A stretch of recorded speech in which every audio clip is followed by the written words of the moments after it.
ថ្ងៃនេះយើងនឹងបន្តសិក្សាជាមួយនឹងគ្នាបន្តទៅទៀតដែលប្រធានបទថ្ងៃនេះយើងនឹងនិយាយអំពីការសង្វាតដេញតាមនៅសេចក្តីដែលប្រសើរជាងមានការសង្វាតដេញតាមជាច្រើននៅក្នុងជីវិតរបស់ផលមនុស្សសប្តាហ៍នេះមានខ្លះដេញសង្វាតចង់បានតំណែងនៅក្នុងការងារខ្លះដេញសង្វាតចង់បានលុយកាន់តែច្រើនឡើងខ្លះចង់បាននៅផ្ទះនៅវិឡានៅរបស់របរឡានហើយនឹងមាសពេជ្រជាច្រើនអីជាដើមប្រហែលជាអស់លោកបងប្អូនកំពុងតែសង្វាតចង់បានអ្វីមួយដូចជាគូព្រេងតើអ្នកណាគេដែលខ្ញុំគួរតែរៀបការជាមួយឬមួយក៏អស់លោកបងប្អូនកំពុងតែសង្វាតចង់បាននៅជំនាញការសិក្សាអប់រំដែលខ្ពស់សញ្ញាបត្រដែលខ្ពស់ដែលល្អការសង្វាតចង់បានទាំងអស់នោះវាជាការល្អវាមិនខុសអ្វីនោះទេវាមានការធំបំផុតមួយដែលអស់លោកបងប្អូនហើយនឹងខ្ញុំគួរតែដេញសង្វាតចង់បានលើសជាងអ្វីទាំងអស់ដែលនៅក្នុងโลกនេះហើយដែលការនោះឯងដែលវាធំហើយដែលយើងគួរតែដាក់នៅអត្ថិភាពនៅក្នុងជីវិតរបស់យើងលើសជាងអ្វីទាំងអស់ក្នុងការដែលបានវាមកក្នុងជីវិតរបស់យើងគឺជាការសង្វាតដែលលោកប៉ូលនិយាយនៅក្នុងព្រះគម្ពីរភីលីបជំពូក3ខ12ដែលយើងនឹងសិក្សាជាមួយនឹងគ្នានៅក្នុងថ្ងៃនេះលោកថាមិនមែនថាខ្ញុំបានទទួលឬថាខ្ញុំបានគ្រប់លក្ខហើយនោះទេតែខ្ញុំកំពុងតែដេញតាមសង្វាតនិងចាប់ឲ្យបានសេចក្តីដែលព្រះគ្រីស្ទយេស៊ូវបានចាប់ខ្ញុំឲ្យបាននោះដែរនោះឯងគឺជាការសង្វាតចង់បានធំជាងគេបំផុតនៅក្នុងជីវិតរបស់ផងលោកប៉ូលហើយក៏ជាអ្វីដែលគ្រិស្តបរិស័ទទាំងអស់គួរតែចង់បានយ៉ាងដូច្នោះនោះដែរគឺជាការដែលសង្វាតចង់ស្គាល់ដល់ព្រះគ្រីស្ទនិងរស់នៅឲ្យកាន់តែដូចជាព្រះគ្រីស្ទនៅក្នុងជីវិតដែលនៅលើផែនដីនេះមុនដែលយើងចាប់ផ្ដើមជាមួយនឹងគ្នាខ្ញុំចង់សួរសំណួរមួយដល់អស់លោកបងប្អូនតើអ្វីជាការប្រដេញសង្វាតចង់បានធំជាងគេបំផុតនៅក្នុងជីវិតរបស់ផងអស់លោកបងប្អូនសប្តាហ៍នេះតើអស់លោកបងប្អូនកំពុងតែចង់បានអ្វីធំជាងគេបំផុតនៅក្នុងជីវិតរបស់ផងអស់លោកបងប្អូនខ្ញុំសង្ឃឹមថាចម្លើយដែលនឹងទទួលបានគឺជាព្រះយេស៊ូវគ្រីស្ទព្រះយេស៊ូវគ្រីស្ទគឺជាសេចក្តីដែលសង្វាតធំជាងគេបំផុតនៅក្នុងជីវិតរបស់ផងយើងចង់ចែកចាយអំពី3ផ្នែកដើម្បីឲ្យយើងអាចនឹងមើលឃើញអំពីសេចក្តីសង្វាតរបស់ផងយើងហើយបែរសេចក្តីសង្វាតរបស់ផងយើងទៅកាន់ព្រះអង្គទី1គឺតាក់ទងទៅនឹងអំពីការគិតរបស់ផងយើងដែលជាគ្រឹះបរិស័ទយើងត្រូវដឹងថាយើងមិនទាន់ទៅដល់កន្លែងដែលយើងត្រូវទៅនោះទេយើងត្រូវរៀនស្គាល់ខ្លួនឯងដូចជាអ្វីដែលលោកប៉ូលបានស្គាល់ខ្លួនឯងនៅកន្លែងនេះដែលគាត់ថាគាត់មិនទាន់ទៅដល់កន្លែងដែលគាត់ត្រូវទៅជាមួយនឹងព្រះអង្គនោះទេលោកប៉ូលបានស្គាល់ខ្លួនឯងថាគាត់កំពុងតែឈរនៅកន្លែងណាឥឡូវនេះប៉ុន្តែអ្វីដែលយើងគួរឲ្យសោកស្ដាយគឺមានមនុស្សជាច្រើនអត់បានដឹងថាខ្លួនឯងកំពុងតែឈរនៅកន្លែងណានៅពេលនេះជាពិសេសគឺជាជីវិតខាងឯវិញ្ញាណរបស់ផងពួកគេទាំងនេះហើយជាអ្វីដែលលោកប៉ូលបាននិយាយថាមិនមែនខ្ញុំបានទទួលហើយនោះទេបានទទួលនៅកន្លែងនេះនេះថាការដូចជាព្រះគ្រីស្ទនៅក្នុងជីវិតហើយនេះនោះទេឬខ្ញុំបានគ្រប់លក្ខហើយនោះទេគ្រប់លក្ខមានន័យថាបានពេញវ័យយ៉ាងពេញលេញនៅក្នុងព្រះអង្គអ្វីដែលលោកប៉ូលចង់និយាយនៅត្រង់នេះគាត់ចង់និយាយថាតាក់ទងទៅនឹងជីវិតខាងឯវិញ្ញាណខ្ញុំមិនទាន់បានទៅដល់ហើយនោះទេ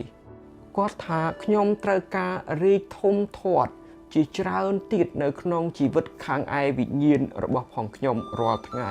អស់លោកបងប្អូនហើយខ្ញុំចង់ឲ្យអស់លោកបងប្អូនកលេចមើលនៅកន្លែងនេះបន្តិចមកដល់ត្រង់នេះលោកប៉ូលបានក្លាយទៅជាគ្រីស្ទានជាង28ឆ្នាំទៅហើយគាត់បានស្គាល់ព្រះអម្ចាស់ហើយដើរជាមួយនឹងព្រះអម្ចាស់ហើយបម្រើដល់ព្រះអម្ចាស់ជាង28ឆ្នាំតែលោកប៉ូលដែលជាសាវកគាត់បាននិយាយថាខ្ញុំមិនទាន់ទៅដល់កន្លែងនោះទៀតនៅឡើយប្រហែលជាខ្ញុំគិតថាលោកប៉ូលគឺជាម្នាក់គឺជាគ្រឹះបរិស័ទម្នាក់ដែលល្អជាងគេដែលស្មោះត្រង់ជាងគេជាងគ្រឹះបរិស័ទណាទាំងអស់ខ្ញុំអាចនិយាយបានយ៉ាងដូច្នោះលោកជាម្នាក់ដែលនិពន្ធព្រះគម្ពីរដែលយើងកំពុងតែអាននេះជាង13ក្បាលនៅក្នុងព្រះគម្ពីរសញ្ញាថ្មីចង់និយាយថាគាត់ជាអ្នកដាំពួកជំនុំគាត់ជាបេសកជនជាអ្នកអធិប្បាយព្រះបន្ទូលព្រះ មិនទាន់ទៅដល់កន្លែងនោះផងចុះទម្រាំអស់លោកបងប្អូនហើយនឹងខ្ញុំ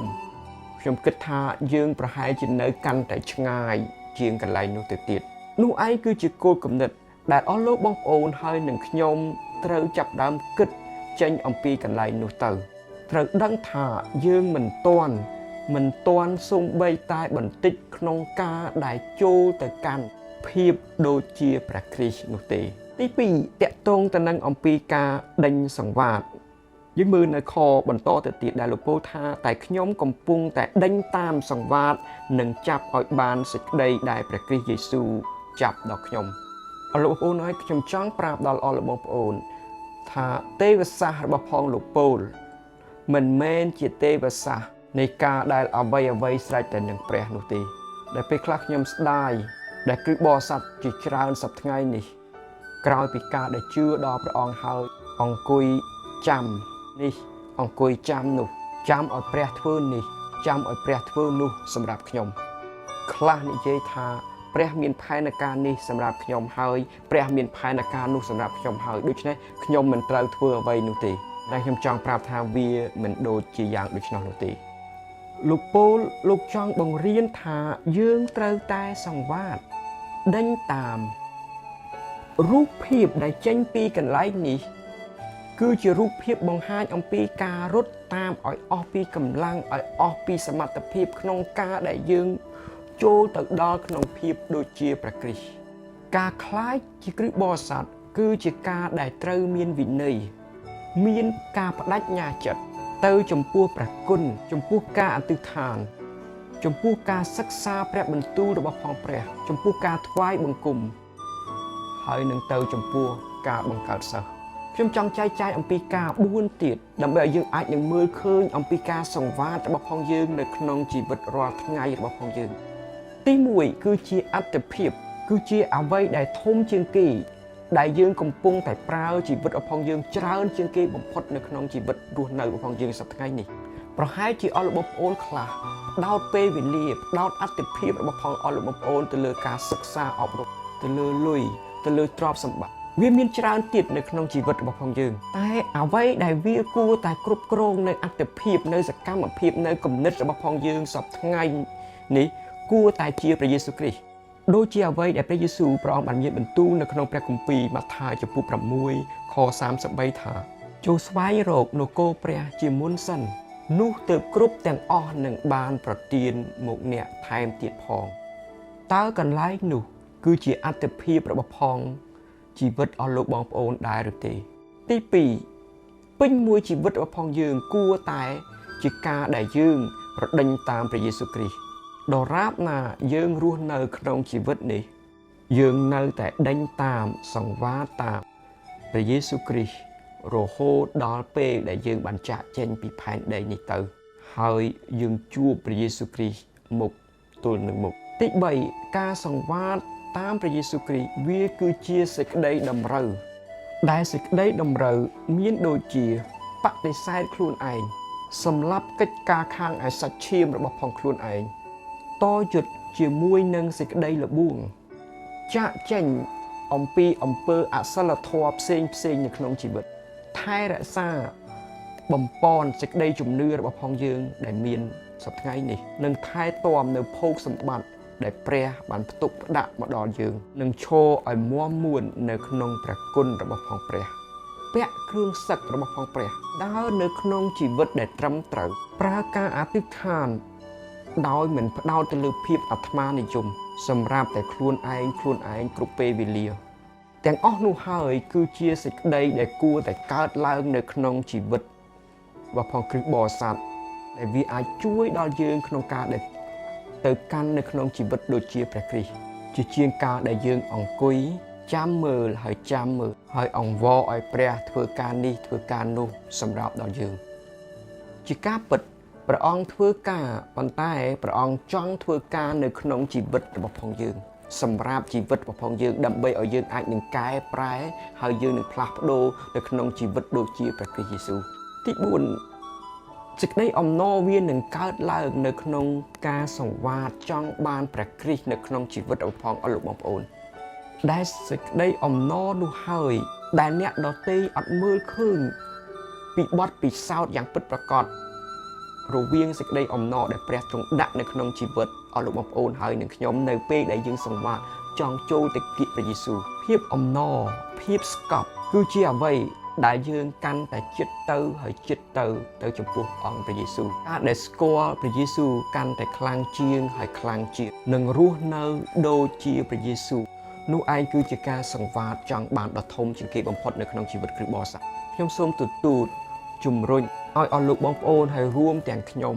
យើងសង្វាតចង់បានអំពីការមួយនោះព្រោះអីគឺចុងក្រោយយើងនឹងមានគោលបំណងដែលជាគោលបំណងនៃការសង្វាតចង់បានព្រះយេស៊ូវគ្រីស្ទឯគោលបំណងនៃការសង្វាតចង់បានយ៉ាងខ្លាំងរបស់លោកពូលក៏លោកជំរុញឲ្យគ្រិស្តបរិស័ទសង្វាតចង់បានយ៉ាងខ្លាំងអំពីព្រះយេស៊ូវគ្រីស្ទក្នុងការដែលចាប់ឲ្យបាននៅសេចក្តីឲ្យខ្ញុំបានសេចក្តីទាំងនោះដែរនោះគឺជាអ្វីដែលរ៉ូមចំពុក8ខ29ថាបិទអ្នកណាដែលទ្រង់បានស្គាល់ជាមុនឲ្យបានត្រឡប់ដូចជារូបអង្គនៃព្រះជាបុត្រាទ្រង់អស់លោកបងប្អូនហើយតើអស់លោកបងប្អូនបានមើលឃើញការដែលអស់លោកបងប្អូនបានដូចជារូបអង្គនៃព្រះគ្រីស្ទហើយឬនៅសម្រាប់ខ្ញុំមិនដែលគិតឃើញថានឹងមានអ្វីដែលល្អជាងសំខាន់ជាងការនោះទៀតនោះទេនៅក្នុងជីវិតរបស់ខ្ញុំគោលបំណងនៃភាពជាសិស្សរបស់ព្រះយេស៊ូវគឺជាការដែលមានបុគ្គលិកលក្ខណៈដូចជាអង្គព្រះយេស៊ូវដូច្នេះនៅទីនេះដែលព្រះគ្រីស្ទបានចាប់ខ្ញុំនៅក្នុងការដែលកែប្រែចិត្តរបស់ខ្ញុំឥឡូវនេះខ្ញុំក៏ចាប់ព្រះគ្រីស្ទនៅក្នុងការរាប់ជាសុចរិតរបស់ខ្ញុំនៅក្នុងជីវិតជាគ្រិស្តបរិស័ទរាល់ថ្ងៃរបស់ខ្ញុំមានន័យថាខ្ញុំបដិញ្ញាចិត្តក្នុងការដែលរស់នៅបដិសេធខ្លួនឯងដើរចេញពីអំពើបាបផ្ដោតទៅលើគោលបំណងនិងផែនការរបស់ផងព្រះអង្គជាសំខាន់នៅក្នុងជីវិតរបស់ខ្ញុំអស់លោកបងប្អូនហើយតើអស់លោកបងប្អូនសង្វាតចង់បានចង់តាមព្រះយេស៊ូវគ្រីស្ទហើយឬនៅក្នុងជីវិតរបស់អស់លោកបងប្អូនដែលវាគឺជាការសង្វាតចង់បានហើយធំជាងគេហើយអស្ចារ្យជាងគេលើអ្វីទាំងអស់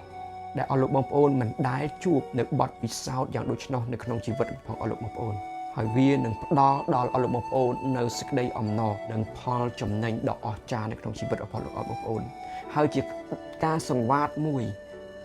ដែលជាប់នៅក្នុងជីវិតរបស់ផងអស់លោកបងប្អូនដ៏អស្ចារ្យជានិច្ចគឺជាចំណងទំនាក់ទំនងភាពស្និទ្ធស្នាលការស្គាល់គ្នារវាងអស់លោកបងប្អូនជាមួយនឹងព្រះយេស៊ូវអស់លោកបងប្អូននឹងរៀនបានអំពីព្រះអង្គបំណងប្រហារទេរបស់ផងព្រះអង្គផែនការរបស់ផងព្រះអង្គសម្រាប់ជីវិតរបស់ផងយើងច្រើនហើយខ្លាំងមែនទែនហើយយើងនឹងបន្តជាមួយនឹងគ្នានៅពេលក្រោយទៀតសូមព្រះអង្គប្រទានពរ